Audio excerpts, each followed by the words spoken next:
రాష్ట్రంలో ప్రభుత్వం క్రియాశీలకంగా వ్యవహరిస్తోందని సంగారెడ్డి జిల్లా బోల్గారం మున్సిపల్ కేంద్రానికి చెందిన మాజీ ఎంపీటీసీ సభ్యుడు మరియు సీనియర్ నేత పుల్లగుర్ల కరుణాకర్ రెడ్డి ఆరోపించారు.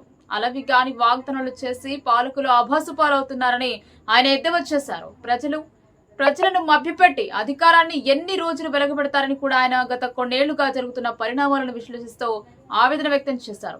ఎవరు అధికారంలోకి వచ్చినప్పటికీ పక్షపాత రహితంగా వ్యవహరించాలని, ప్రజల మనోభావాలకు అనుగుణంగా పరిపాలన సాగించాల్సిన ఆవశ్యకత ఎంతైనా ఉందని ఆయన స్పష్టం చేశారు. ఎవరు అధికారంలోకి వచ్చినప్పటికీ పక్షపాత రహితంగా వ్యవహరించాలని, ప్రజల మనోభావాలకు అనుగుణంగా పరిపాలన సాగించాల్సిన ఆవశ్యకత ఎంతైనా ఉందని ఆయన స్పష్టం చేశారు. ఒక రాష్ట్రంలోనే కాకుండా తమ జిల్లాతో పాటు బొల్లారంలో కూడా సమస్యలు తిష్టవేశాయని అన్నారు.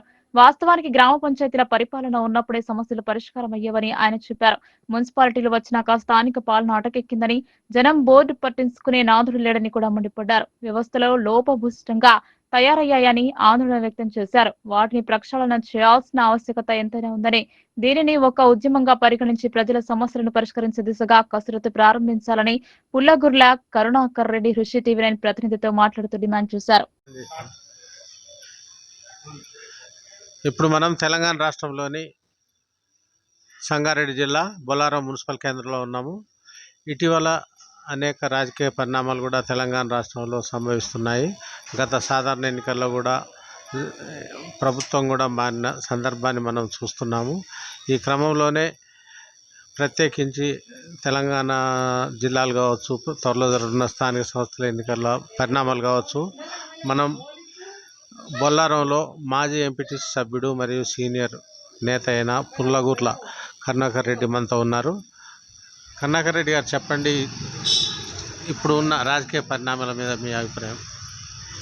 ఇప్పుడున్న రాజకీయాలు మాత్రము ప్రజలు మేలు జరగటం లేదని నాకు అనిపిస్తుంది. ఎందువల్లంటే వ్యవసాయం చేసే వాళ్ళకు ఇబ్బందులే ఉన్నాయి. మామూలుగా అన్ని రేట్లు ఇప్పుడు ఈ 22 తారీఖు నుంచి తగ్గుతాయంటున్నారు. అది కొంచెం ఒక సంతోషమైన వార్త. అది ఏ పార్టీ అనేది కాకుండా ఆ విధంగా ఉన్నందుకు అది ఒకటి మంచిగా ఉంది. ఇప్పుడు మరి పంచాయతీ ఉన్నప్పుడు కొంత డెవలప్మెంట్ ఉండే, మున్సిపల్ అయింది, అడిగేటోళ్ళు లేరన్నట్టు వాళ్ళ ఇష్టారాజ్యంగానే నడుస్తుంది. వాళ్ళు ఆఫీసర్లు కూడా మారుతున్నారు. కొంచెం మంచిగా వస్తున్నారు, మరి అధ్వానంగా తయారవుతున్నారు. వాళ్ళు కూడా సరిగ్గా కరెక్ట్గా పనిచేయట్లేదని నా అభిప్రాయం. అంటే గ్రామ పంచాయతీ ఉన్నప్పుడు పరిపాలన బాగుందా? ఇక్కడ స్థానికంగా మున్సిపల్ వచ్చిన తర్వాత పంచాయతీ ఉన్నప్పుడు మంచిగా ఉన్నది. ఎందుకంటే మెంబర్స్ గాను పెద్ద మనుషులు పోయి దాన్ని చూసి చేసేది. ఇప్పుడు ఏంటంటే మనం చెప్పిన పోయి ఆఫీసర్లు ఏ రావాలంటాడు, డి అంటాడు, ఎవరో వేరే పేర్లు చెప్తారు ఆఫీస్లో వాళ్ళు శాంక్షన్ చేయాలి, అప్పుడు అయితే అంటారు. ఒక నల్ల అవుతుంది చూపినా కదా, అది పెండింగే పెట్టారు. వాళ్ళు నల్ల మీద పనిచేసే వాళ్ళు ఏమంటారు, సార్ మేము సార్ చెప్పినాము, అది జాయింట్ దొరకక పూర్తిచేసారు, మళ్ళీ తీస్తామంటే అది చేయాలి. ఎక్కడ గుంతల నీళ్ళు ఉంటే మళ్ళీ వీటికి 3 సార్లు రోడ్లు వేస్తే మెయిన్ రోడ్డు మన ఐడియా పోయే రోడ్ ఉంది, బస్ స్టాప్ నుంచి ఐడియా పోయే రోడ్ ఉంది కదా, ఎక్కడెక్కడ రోడ్డు ఇప్పుడు 40 ఏళ్ళ నుంచి దాన్ని పైపులను వేయట్లేదు. సైడు రోడ్డు మెయిన్ అవి కడతలేదు, మోరి కడతలేరు. ఆ రోడ్లలో ముగాలు పట్టి నీళ్ళు. ఎక్కడ గ్రామ పంచాయతీ మున్సిపల్ మాజీ ఇక్కడ నుంచి బాచుపల్లి పోయేసరికి ఒక 6 ప్లేస్లల్లో మోకాలు వంటి నీళ్ళు. మరీ దగ్గర ఇప్పుడు మన పాత మున్సిపల్ ఆఫీస్ దాటంగానే కొంచెం ముందుకు పోగానే మోకాల వంటి నీళ్ళు ఉంటాయి. అవతల కొంచెం ముందుకు పోతే పెట్రోల్ పంప్ ఉంది, అక్కడ అంతే. ఇంకొంచెం ముందుకు పోతే పంచవతి కంపెనీ ఉంది, ఆడ మోకాల వంటి నీళ్ళు ఉంటాయి. కొంచెం మళ్ళా ఐడియా దాటినాక ఆ రోడ్ వెంబడి మొత్తం ఇండస్ట్రీ వాళ్ళు ఇచ్చిన నీళ్ళు, ఈ వర్షం నీళ్ళు రోడ్ వెంబడి మొత్తం పారుతూనే ఉంటాయి. వాన బంద్ అయినాక పొద్దున వాన కొట్టిందంటే పొద్దున దాకా నీళ్ళు వస్తాయి. వాన గంట సేపు కొట్టి బంద్ అవుతుంది, సాయంత్రం వరకు నీళ్ళు వస్తూనే ఉంటాయి. రోడ్డు పోటీ ఇండస్ట్రీ వాళ్ళు బయటికి ఇచ్చి పెట్టేస్తారు, అది పట్టించుకోరు. ఇక అంటే ఇక్కడ ఆయన అక్కడ ఒక ఫోన్ ఉంటుంది కదా, అవతల బంధుకు బిల్డింగ్ ఉంటే ఇక్కడికి వెళ్ళి అడుగుస్తాడు, ఇక్కడ నుండి ఇక్కడికి వెళ్ళి ఇక్కడ కూర్చుతాడు. ఎక్కడ చూడు అన్ని ఆటోమేటిక్ స్తంభాలు కరెక్ట్ లేవు, కొన్ని పొట్టుకున్నాయి, పొడుగున్నాయి, అవి అట్టే వేసి పెట్టు. ఆ కరెంటు కూడా కరెక్ట్గా పనిచేయట్లేదు. ఏ పని చెప్పినా దానికి కారణాలు చెప్తారు కానీ సొల్యూషన్ తొందరగా చేయాలి. అంటే మనకు మున్సిపల్ డిపార్ట్మెంట్లో అది ఏ పనులకు ఆ విభాగం ఉంది కదా, అదే వాళ్ళు ఏం చెప్తారు, కమిషనర్కి కంప్లైంట్ ఇస్తే ఏ విభాగానికి ఆ విభాగం చెప్పి పంపిస్తామంటారు. చేయరు. కాంట్రాక్ట్ ఉన్నారు, ఆడు బిల్లు తొందరగా తీసుకుంటున్నాడు, అవతల పడుతున్నాడు. ఏమైనా రోడ్డు హైట్ అయింది, నీళ్ళు పోతలేమంటే కట్టం, బిల్లు తీసుకుపోయాడు, చేయడు. అన్నీ తప్పులు జరుగుతుంది. మరి వాళ్ళ కమిషన్లా మరి ఏం చేస్తారా, ఏం చేస్తారు, ప్రజల పైసలు మాత్రం ఖరాబ్ చేస్తున్నారు. వేసిన రోడ్డు మళ్ళీ తర్వాత మళ్ళీ శాంక్షన్. డౌన్ ఉన్న దగ్గర రోడ్ ఆగది. అవును, సీసీ రోడ్ ఉన్నది, డాంబర్ అయితే ఎమ్మడే పోతుంది. ఆ విధంగా ఉన్నది రోడ్ల పరిస్థితి అంతా చండాలంగా ఉంది. అంటే ఇప్పుడు పాలకవర్గం కానీ కమిషనర్ చూసుకోవాలి కదా ఇవి. ఇప్పుడు ఇంతకుముందు కౌన్సిలర్ ఉండ్రి, వాళ్ళు కూడా లేరు. వాళ్ళు ఉన్నప్పుడు అడిగేదేమో కానీ వాళ్ళు అడిగినా కూడా వాళ్ళు యథావిధిగానే చేసిర్రు. కాంట్రాక్టర్లు మంచి చేస్తామంటారు, ఆడ ఉన్నంతసేపు కాసేపు మంచిగా చేసి అవతల వార్తలు కథం. కౌన్సిలర్లు వాళ్ళవి కూడా కొన్ని వాళ్ళకి ఇస్తారు కదా పనులు చేయించుకోమని, వాళ్ళు ఇచ్చినవి కూడా చేయించారు. ఇప్పుడు వాళ్ళు పోయినసారి ఇక అడగడం లేరు వాళ్ళు. అదే గ్రామం ఎట్లా ఉంటుంది ఇట్లాంటి సమస్యలు వచ్చినప్పుడు? సర్పంచ్ని పోయి అందరు ఊరందరూ పోయి చిట్టేది భయంగా చేస్తాడు. పంచాయతీ ఉంటే ఎట్లుంటుంది అంటే, సొంత విలేజ్ వాళ్ళు అందరూ తెలిసిన వాళ్ళే ఉంటారు. ఏమైనా ఓటేసి గెలిపిస్తే ఎందుకు చేయలేవు అని నిలదీస్తారు. నంబర్ లేకున్నా గట్టిగా పోయి అడుగుతారు, ఇంకేం పెద్ద మనిషి వేయను అని. ఆ భయానికన్నా వచ్చేది వార్డు మెంబరు లేకున్నా కూడా గ్రేడ్ అయిపోయినాక కూడా భయానికైనా సరే అందరు పెద్ద మనిషి వచ్చారు, ఏం ప్రాబ్లం ఉంది, ఎక్కడ ఉంది, పోదాం పని ఎంబడొచ్చి చూసి దాని ప్రకారంగా ఈవోని పిలిచి ఈవో ద్వారా అది పని చేపించేసేది, తొందరగా అయ్యేది. ఈ మున్సిపల్ అయినాక ఇక ఇప్పుడు సీఎం దగ్గర పోయి విలేజ్ వాళ్ళు కలవాలంటే ఎట్లుంటుందో అట్లా అయింది. మామూలు వాళ్ళు సీఎం దగ్గర పోతే ఎవరు పనిస్తాడు, అట్లా ఉంది. ఇప్పుడు ఆడపోతే కమిషనర్ దగ్గర పోతే కూడా ఆయన ఎప్పుడు వస్తాడు ఇప్పుడు పోయేది చెప్పరు. పోయి ఎవరన్నా గంటలే కూర్చుంటామా, మామూలు ఆ పని తప్పకుండా కూర్చుంటాడు, 4 సార్లు పోవాల్సి వస్తుంది. అది అంటాడు, ఒక్కటి కాదు ఇక 4 లింకులు పెడతాడు, ఆ పర్మిషన్ కావాలి, ఈ పర్మిషన్ కావాలి, ఇది లేదు అది లేదు అంటాడు. ఇది ఒక్క పని కూడా చేయలేరు మున్సిపల్ ఆఫీసర్లు. ఎవరు పోయినా ఏం పని లేదు, పక్కకు పెట్టేయాలి, తర్వాత రాపో అంతే. మీరు ఎంపీటీసీ ఉన్నప్పటికీ ఇప్పటికీ మున్సిపల్ అయింది, ఇప్పుడు తేడా ఏం గమనించారు? నేను ఎంపీటీసీగా ఉన్నప్పుడు మేజర్ పంచాయతీ ఈవో ఉండే, వార్డు మెంబర్లు ఉన్నారు, సర్పంచ్ ఉన్నాడు, అన్ని మండల ఎంఆర్ఓ ఉంటారు, అందరూ ఉంటారు. ఎక్కడ పోయినా కూడా పని మంచిగా జరిగేది. ఎంఆర్ఓ దగ్గరకు పోతే ఆయన కూడా రెస్పాన్స్ ఇచ్చేది, మండల పనులు ఉంటే చేయించేది. విలేజ్లో కూడా ఏం పనులు ఉన్నా కూడా ఎక్కడ రోడ్డు బాగలేకపోతే, మోరీలు లేకపోతే, ఎక్కడైనా ఇబ్బందులు ఉన్న వాళ్ళకు ఇల్లు కట్టుకుంటామంటే జాగాలు కావాలన్నా అవి ఏవి కావాలన్నా కూడా అవన్నీ సర్టిఫికెట్ల గురించి కానీ దేని గురించి కానీ మా దగ్గరకు వస్తే ఎంబడి పోయి పని చేయించేది. అప్పుడు పంచాయతీ ఉన్నప్పుడు సర్పంచ్ దగ్గరికి పోయి మాకు ఇట్లా కావాలన్నా అంటే వార్డు మెంబర్ మీటింగ్ పెట్టుకొని వాళ్ళు సలహా ఇచ్చి ఇది వాస్తవంగా వీళ్ళకు జాగాలు లేవు, జాగాలు ఇవ్వాలి, లేకపోతే సర్టిఫికెట్ కావాలంటే సర్టిఫికెట్లు ఇప్పించాలి. ఎవరికైనా పిల్లలకు స్కూల్లోకి వీళ్ళకు పోతే కూడా ఇబ్బంది పెట్టద్దు, ఈవో ఎంబడే రెస్పాన్స్ తీసుకొని ఇవ్వాలంటే సరే అని పాతలు ఒక్కరు కాదు, నా హయాంలో దాదాపు ఒక 10 మంది ఈవోలు ఇప్పటి వరకు ఇంచుమించు అయి ఉంటారు. అంతమంది వచ్చిన వాళ్ళు మళ్ళీ వచ్చిపోయిన వాళ్ళు ఉన్నారు. ఇప్పుడు ఈ మధ్యన ఒక ఆయన కమిషనర్ వచ్చిండు ప్రభాకర్ రెడ్డి అని, ముందు మా దగ్గర ఈవో చేసిండు, ఈవో చేసి తర్వాత కమిషనర్ అయ్యి వచ్చిండు. ఇట్లా నేను చెప్తే సరే చేస్తా అంటుండే. ఇక ఆయన చేసేది లేదు, ఏం లేదు, 4 రోజులు మళ్ళీ ఆయన కూడా ట్రాన్స్ఫర్ అయ్యాడు.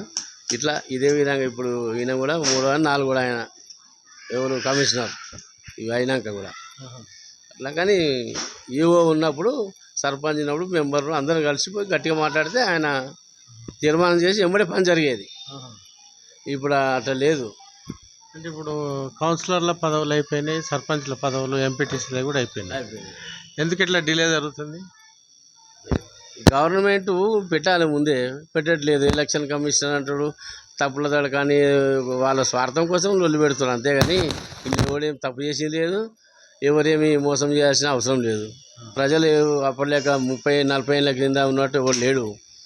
95% చదువుకున్న వాళ్ళు అయినరు, అందరికి తెలుసు. ఎవరు మోసం చేసడానికి ఛాన్స్ లేదు, దొంగ వదిలేస్తానికి కూడా ఛాన్స్ లేదు. ఇప్పుడు అప్పుడు మా పీరియడ్లో వేసుకున్నారు, చేసిర్రు. అప్పుడు ఇవన్నీ లేకుండా ఐడి ఇవన్నీ లేకుండే కాబట్టి నడిచింది. ఇప్పుడు అంతా ఎడ్యుకేషన్ అయ్యారు, ఇప్పుడేం నడుస్తుంది? ఇప్పుడు బీసీ రిజర్వేషన్ అని పెండింగ్ అంటారు. అవన్నీ స్వార్థం, పార్టీల వాళ్ళ స్వార్థం కోసం మాట్లాడే. కానీ ఇదైతే మీరు ఎంపీటీసీగా పనిచేసిన 5 ఏళ్ల కాలంలో అంటే జనరల్గా ఏమేమి పనులు మీరు చేయగలిగారు? నేను అప్పట్లో ఎంపీటీసీ ఉన్నా, మా మిస్సెస్ వార్డు మెంబర్గా చేసింది. వైఎస్ఆర్ కాలనీ, కేబీఆర్ కాలనీ అని కాలనీలు పడ్డాయి. ఒకసారి ఒక పీరియడ్లో ఒక కాలనీ, ఒకసారి ఒక 5 years ఒక కాలనీ. అక్కడ నా తరఫున ఒకసారి 15 మందికి, ఒకసారి 15 మందికి లేని వాళ్ళకు ఇండ్లు ఇప్పించిన. 30 మందికి ఇప్పించిన ఫ్రీగా. తర్వాత విలేజ్లో మోరీలుగా శాంక్షన్ చేయించిన. ఒక 1/2 kilometer సీసీ రోడ్ ఆ రోజుల్లోనే వేయించిన. నా కోట ఉన్న కంటే ఎక్కువనే చేయించిన. మాట్లాడి ఏది చేద్దామన్నా సరే అని చేసేది. కలిసి ఉన్నాం కాబట్టి ఏమో ఇప్పుడు మండల ప్రెసిడెంట్ ఉండే, ఆయన కూడా మంచిగా ఉంటుండే. ఏది కాదనకపోయేది, కాదనుకుంటేనే చూపించేది. జనరల్గా ఏంటంటే ప్రాబ్లం ఉంది, అది చేయాలి సరే అనేది ఒప్పుకునేది. మనము ఏదో తూతుమ్మలుగా మాట్లాడే విధానం లేదు. వాస్తవంగా అలా కరెక్ట్ అనేది 10 మంది చెప్పుడు కరెక్ట్ అయితేనే చేసేది. కాబట్టి మండల ప్రెసిడెంట్ కానీ, సర్పంచ్ కానీ, ఈఓ కానీ, వాళ్ళ మెంబర్స్ కానీ అందరం కలిసి చేసి క్లియర్ చేసేది. అప్పుడు ఉన్న ఎమ్మెల్యే గారు ఎలా విఠలరెడ్డి గారా? తర్వాత ఈయన సునీత లక్ష్మణ్ కూడా నేను ఫోన్ చేసి మాట్లాడినా రెస్పాన్స్ ఉంటుండే. మేడం ఈ సంగతి ఇలా కావాలంటే ఆమె వల్లే ఇవన్నీ కాలనీలు అయినాయి. ఆమె ఒకసారి ఎమ్మెల్యేగా మినిస్టర్గా చేసినప్పుడు కూడా ఎప్పుడన్నా సరే ఫోన్లో ఎందుకు ఇంటికి పోయి మాట్లాడదామంటే పోగానే ఒక 2 నిమిషాలు వస్తుండే. కరుణాకర్ రెడ్డి గారు వచ్చిందంటే ఒక 2 minutesలో వచ్చి కూర్చొని మాట్లాడి మంచి చెడు అన్నీ మాట్లాడి టీ తాగిపించి సినిమా అంటే వదిలే అని వచ్చేది. కానీ చాలా మంచిగా లైక్ చేసి ఇప్పుడు కూడా ఇక్కడ కలిసి కూడా మంచిగా మాట్లాడతారు. ఇక పార్టీ గురించి ఆమె పబ్లిక్ మంచిగానే చేసింది. అంటే మీరు ఎంపీటీసీ ఉన్నప్పుడు మీకు ఎమ్మెల్యే కావచ్చు, ఎంపీ కావచ్చు, ప్రజాప్రతినిధి అధికారులు కూడా సహకరించింది. ఎమ్మెల్యే మన సునీత లక్ష్మణ్ గారు ఉన్నప్పుడు మనకు ఏదైనా అడిగితే ఆమె కాదనేది లేదు. మనం అడిగేది కూడా ఒక ధర్మ పద్ధతితో ఉంటుంది, న్యాయంగా ఉంటుంది. అది ప్రజల కోసమే, నా సొంతం కోసం మాత్రం అవసరం లేదు. నేను అట్లా అడిగే విధానం కూడా కాదు. పబ్లిక్ గురించి అడిగితే ఆమె ఎప్పుడైనా కాదని లేదు. ఆమె సహకారం మాత్రం ఆమె ఉన్న రోజులు మంచిగా చేసి. అంటే ఇంకా మనకి బొలారం ప్రాంతంలో ఇంకా ఏమేం చేస్తే బాగుంటుంది? పనులు పెండింగ్ ఉన్నాయి కానీ పెండింగ్ ఉన్నాయంటే ఇప్పుడు పంచాయతీ ఉన్నప్పటిలోకి వీళ్ళు చేయట్లేదు. ఎందుకంటే వీళ్ళకి రూల్స్ వచ్చినాయి అన్నీ. మున్సిపల్ వీళ్ళు జిహెచ్ఎం చేయనాక ఇప్పుడు ఏదైనా ఇల్లు కట్టుకోవాలనికి ప్రాబ్లంలు అయినాయి.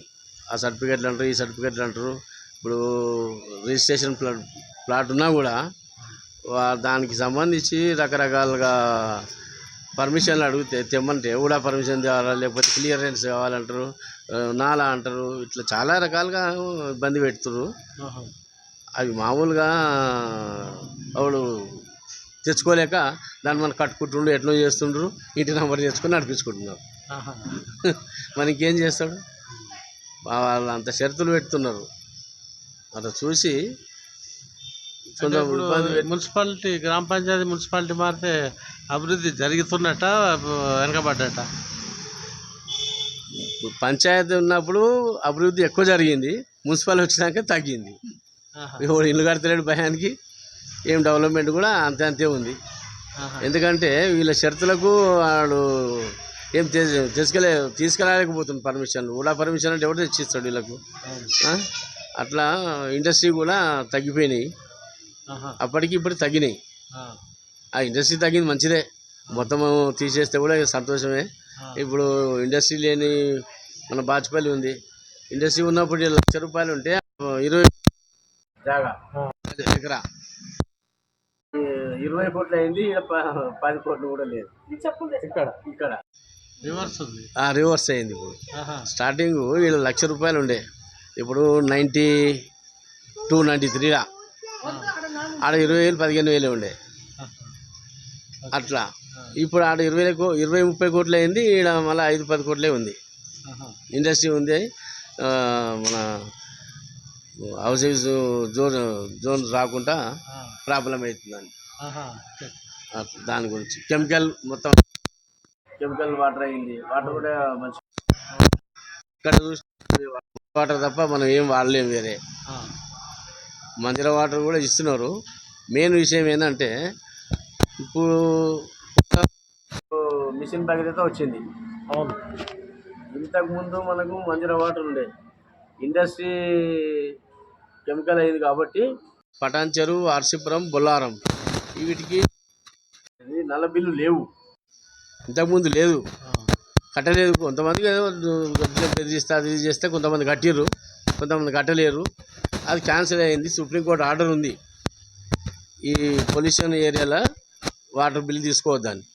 మళ్ళీ ఇప్పుడు వీళ్ళు జిహెచ్ఎంసీ వాళ్ళు వాటర్ బిల్లు కట్టాలంటారు. అది ఎట్లా న్యాయం? అవును, అది అట్లా రూల్స్ విరుద్ధం అది. అవును, అదే మీరు ఒకసారి మరి అడగాలి. అది కూడా మీ ద్వారా మాకు తెలియజేయాలని నేను మీకు ఇది మెయిన్ విషయం.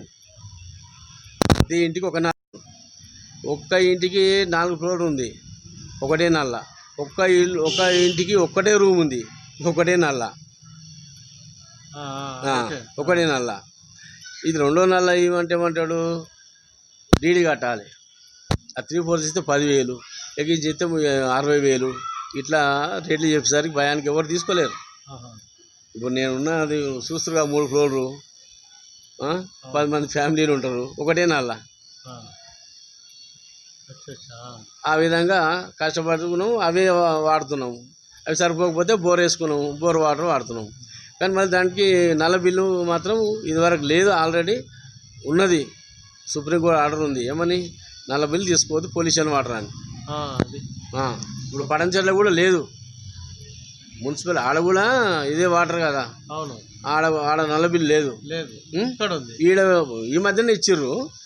నాకు ఫోన్కి ఒకసారి పంపిస్తే ఇక నేనేం అడగలేదు. అది మాత్రం ఖచ్చితంగా ఇది తీర్మానం చేయాలి. ఇట్లా ఈ పద్ధతి విలేజ్ల మీద ఎఫెక్ట్ పడుతుంది. ఇట్లా పొలాలు మొత్తం ఇప్పుడు 2,000 కనెక్షన్లు నేను లెక్క తీసుకోలేదు. కానీ ఈ టౌన్ మా మిగతా విలేజ్లో పంచాయతీ ఉంది కాబట్టి వాళ్ళు తీసుకోవట్లేరు. వాళ్ళు పంచాయతీని సర్పంచ్ తీసుకోడు, మున్సిపల్ ఏరియాస్లో ఎఫెక్ట్ పడుతుంది. ఇప్పుడు కొత్తగా మళ్ళీ ఏం చేసారు, మన గుమ్మడిదాలు పెట్టిర్రు, వాళ్ళు కూడా ఇట్లే చేస్తారు. అంటే గుమ్మడిదాల పొల్యూషన్ లేదు కాబట్టి అది వేరు. ఇది ఆల్రెడీ ఒక 40 సంవత్సరాల నుంచి పొల్యూషన్ ఉంది కాబట్టి సుప్రీంకోర్టు ఆర్డర్ ఉందని తెలుసు. పొల్యూషన్ ఉంది కాబట్టి బిల్లు తీసుకోవడానికి ఉంది. మళ్ళీ వీళ్ళు ట్యాక్స్ బిల్లు ఫోన్కు పంపించారు, అదైతే కరెక్ట్ కాదని. ఇప్పుడు ఆల్రెడీ పటాన్చెరులో లేదు, ఆర్సీపురం కడతలేరు, వీళ్ళు పంపిరు.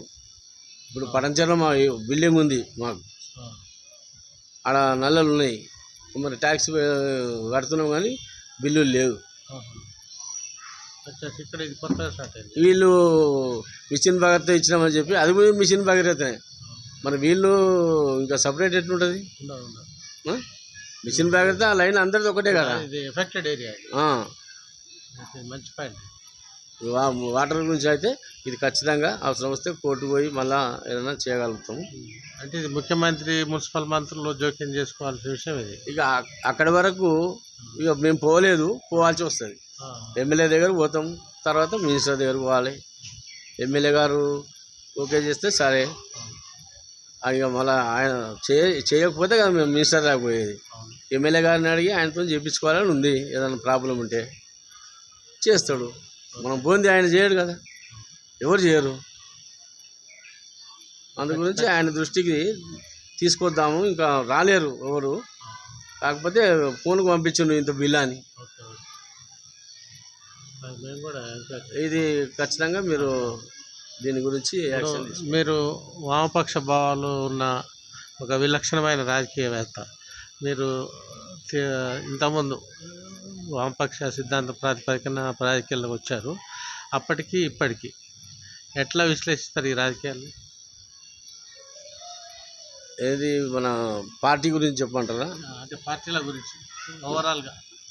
పార్టీల గురించి అంటే స్టేట్ గవర్నమెంట్ ఇప్పుడు ఏముంది, ముఖ్యంగా ఈ లిక్కర్ బిజినెస్ మీద దాని మీద మొత్తం బతుకుతున్నట్టు ఉంది.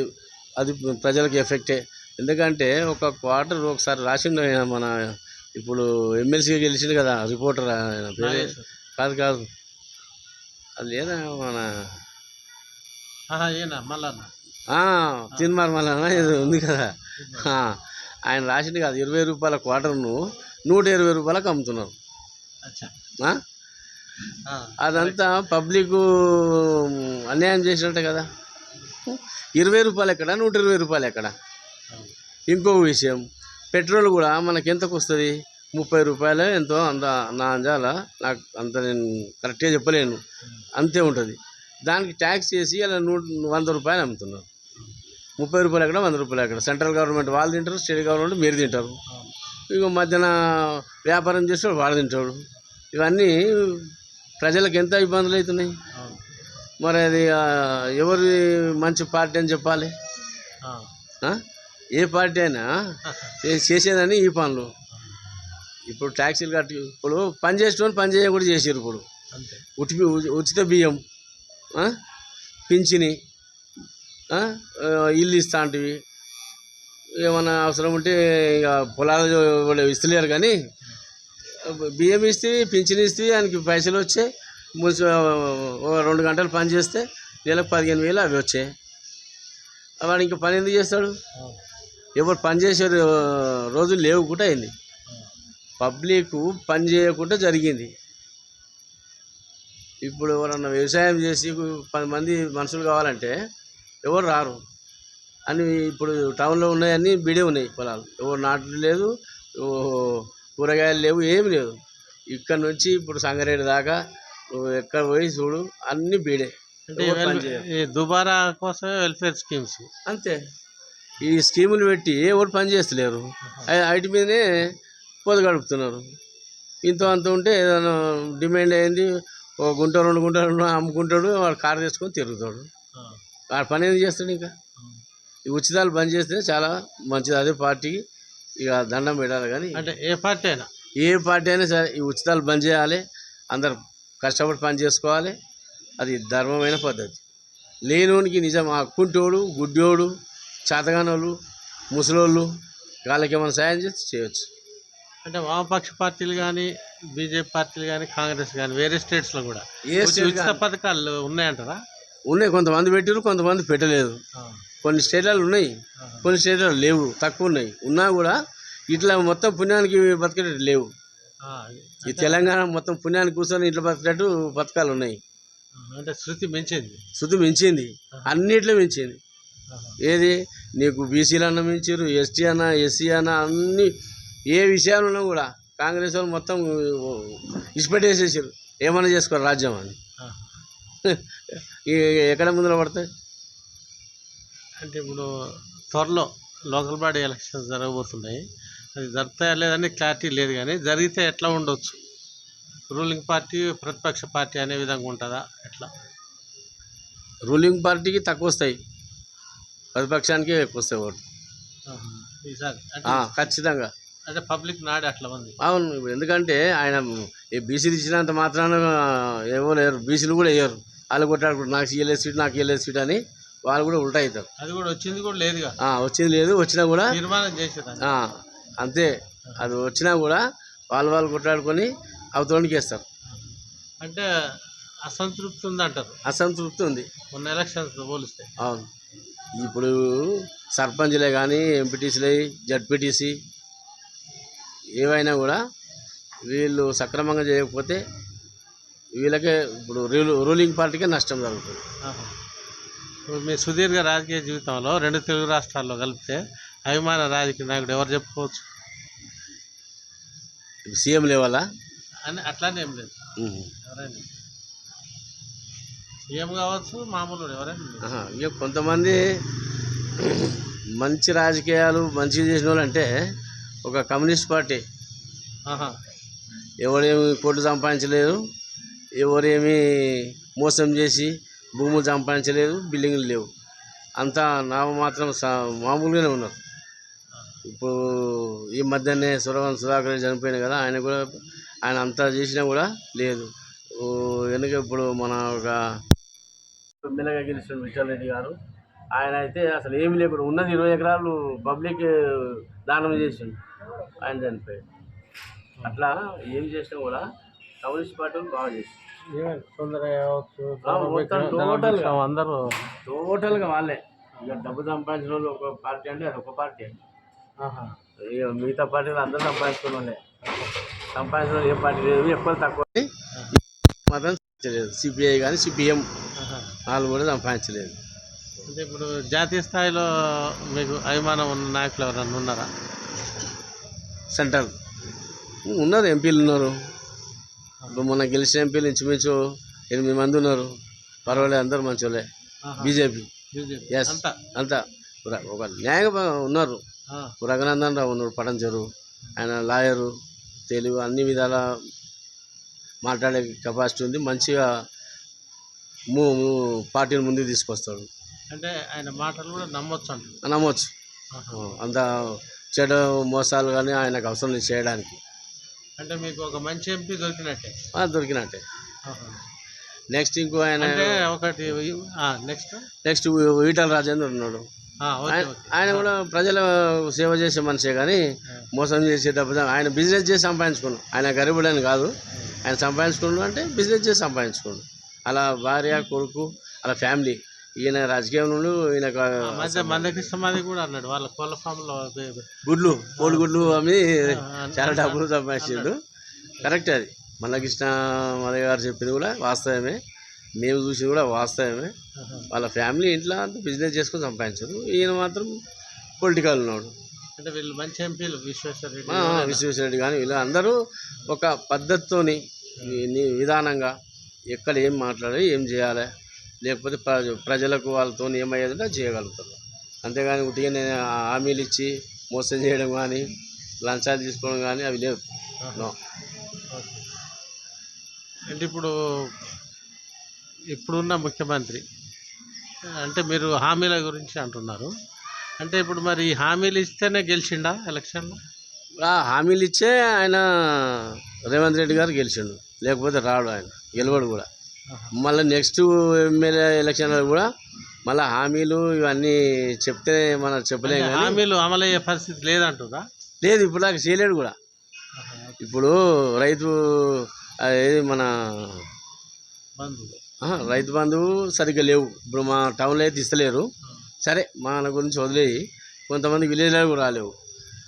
అది ఏంది బ్యాంకు దాన్ని ఏమంటారు, లోన్ తీసుకున్నాం కదా, క్రాప్ లోన్ తీసుకున్నాం కదా, క్రాప్ లోను రుణమాఫీ చేస్తాను కదా, అవి చేయలేదు. ఇప్పుడు నా పేరు మీద ఉంది, చేయలేదు. కొంతమంది చేసిర్రు, 75% చేసినట్టు, 25% పెండింగే ఉన్నాయి. ఇప్పుడు టీఆర్ఎస్లో అదే మొత్తుకుంటారు కదా, మీరు చేయలేరు అని. చేసినామని వీళ్ళు అంటారు. చేయలేదు. నేను డైరెక్ట్ చెప్తాను, కావాలంటే ఇప్పుడు బ్యాంక్ అకౌంట్ నెంబర్ ఇస్తా, ఫోన్ చేసి మాట్లాడేసి చెప్తారు. అదొకటి. పెన్షన్లు కూడా సరిగ్గా వస్తలేవు. ఎవరికి వస్తలేవు? ముసలిళ్ళకు, గుంటోనికి, మొగడు చచ్చిపోయిన వాళ్ళకు ఇవన్నీ పెట్టిండ్రు కదా. ఇప్పుడు పనికిరాని కూడా పెట్టిండ్రు. మంచిగా పని చేసేవానికి కూడా పెన్షన్ 60 ఏళ్ళు దాటినోనికి ఇస్తాడు, ఎవరికి లేదు. తర్వాత 2000, 3000 ఎడ్యుకేషన్ వీళ్ళు చదువుకున్న వాళ్ళకి వాళ్ళకి ఇస్తామన్నారు కదా, అవి లేవు, ఏవి లేవు. ఇందిరమ్మ కూడా కొన్ని అవి కూడా మొత్తం జిల్లాకు 12,000 వచ్చినాయి. జిల్లాకు 12,000 వస్తే ఏడ ఎన్ని ఇస్తాడు? బొల్లారం విలేజ్లో 30 కూడా బొల్లారము 60,000 జనాభా ఉంది. అయితే ఓటర్ లిస్ట్ 40,000 ఉందనుకో, జనాభా ఎక్కువ ఉంది. ఇక్కడ 300-400 ఇస్తే ఏమైతే అట్లా ఉంది కథ. అది ఒకటి. ఇప్పుడు ఆయన ఏవి చేసిందంటే, ఒకటి బస్సు ఫ్రీ. ఇప్పుడు వీళ్ళు తిని కూర్చుంటారంటే ఒకటే తిరుగుతున్నారు బస్సులలో. ఇంటికాడ ఉంటోళ్ళు ఇంటికాడ ఉంటే ఏం చేస్తాం, బస్సు ఫ్రీ. వీళ్ళు తిని బస్సు ఎక్కాలి, పోవాలి, మళ్ళీ పొద్దున్నకి రావాలి. సంపాదించాల్సిన పని లేదు. ఇంకేం పని? అలాగే బియ్యము తినడానికి ఫ్రీ వచ్చాయి, పింఛన్ వచ్చాయి, అవన్నీ వస్తున్నాయి కదా. పింఛన్ వచ్చే, బియ్యం వచ్చే, అలాగే ఇంత నూనె కొనుక్కుంటే ఉప్పు కారం పెట్టుకుంటే అయిపోయాయి. ఆ విధంగా చాలా ప్రాబ్లం ఉంది.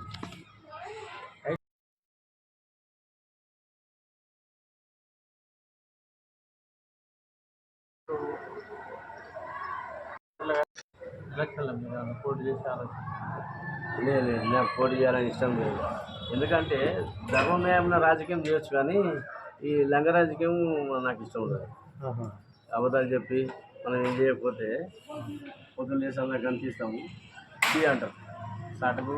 అది ఇప్పుడు రాజకీయం ధర్మమయంగా ఉన్నోళ్ళు చేయడు.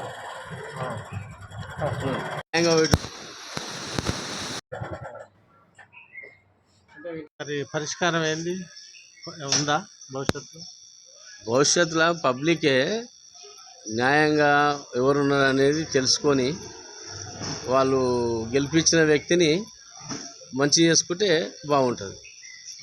ధర్మంతో ఓట్లేసి మంచివాడిని గెలిపించుకోవాలి, అప్పుడు బాగుపడుతుంది. అంతేగాని అప్పుడప్పుడు పైసలు తీసుకొని తెల్లారి మోసం చేసిన వాడిని గెలిపించుకుంటే మళ్ళీ నాశనమే. ఇప్పుడు ఇన్నేళ్ళ సంది ఎట్లుండో అట్లే ఉంటుంది. అంటే మనకు 2029లో సాధారణ ఎన్నికల్లో కూడా పెను మార్పులు సంభవించే అవకాశాలు ఏమన్నా ఉన్నాయా? చివరగా వచ్చే అసెంబ్లీ ఎలక్షన్లో ఇంకా 3 years ఉంది. ఇప్పుడు సంది ఎందుకు, అప్పుడు మాట్లాడదాం. మస్తు ఉంటే అప్పటికన్నా చేంజ్ అయ్యి చెప్తా. చివరి ప్రశ్న ఏంటంటే, కేంద్రంలో ఇందులో నరేంద్ర మోడీ మ్యాజిక్ ఏమన్నా ఏంది, అంత ప్రత్యేకత ఏందని? ఆయన ప్రత్యేకత అంటే దేవుడు అని చెప్పట్లేదు, లేకపోతే ఏదో చేస్తాడని కాదు. ఒక విధానంగా సంపాదన అనేది ఆయన ఆలోచన లేదు, సంపాదించుకునే ఆలోచన లేదు, సంపాదించుకోడు అలాంటి వ్యక్తి. రెండవది ఏంటంటే, అన్ని రాష్ట్రాలు సమానంగా ఉండాలి, మంచిగా ప్రజలందరూ బాగుండాలనే కోరిక ఒకటి ఉంటుంది. తర్వాత మంచోడు ఏంది, చెడ్డోడు ఏంది, గరీబ్ ఏంది, మంచి ఏంది ఆలోచన చేసి మన ప్రజా విధానం ఏ విధంగా నడవాలి, డబ్బు పబ్లిక్ ధర గుంజుకొని సంపాదించుకోవాలనే ఆలోచన ఒకటి లేదు. మనం ఇప్పుడు తక్కువ చేసిండు, GST 18% ఉంటే 5 చేసిండు, 30 ఉంటే 10 చేసిండు. ఈ విధంగా చేసినంటే ఇప్పుడు ఇంతకుముందు ఎవరు చేయలేరు. మరి ఈ ప్రధానమంత్రి కూడా ఇట్లా ఏకదం ఇంత తక్కువ చేయలేదు. ఈ 4వసారి వస్తే కూడా మంచిది అనిపిస్తుంది నాకు. అంటే వరల్డ్లోనే ఒక బెస్ట్. ఎందుకంటే పబ్లిక్ దగ్గర పైసా గుంజుకొని పరిపాలన చేసేటోళ్ళు ఉన్నారు ఎప్పుడు అందరు, అన్ని విధాల. ఇదివరకు చెప్పినా కదా, పెట్రోల్ కానీ, ఈ లిక్కర్ కానీ, ఇట్లాంటి అన్ని విధాల. ఇప్పుడు ఆయన ఏం చేస్తుండు, రైతులకు సబ్సిడీ ఇస్తున్నాడు సెంట్రల్ నుంచి, అదొక మంచి పని చేస్తున్నాడు.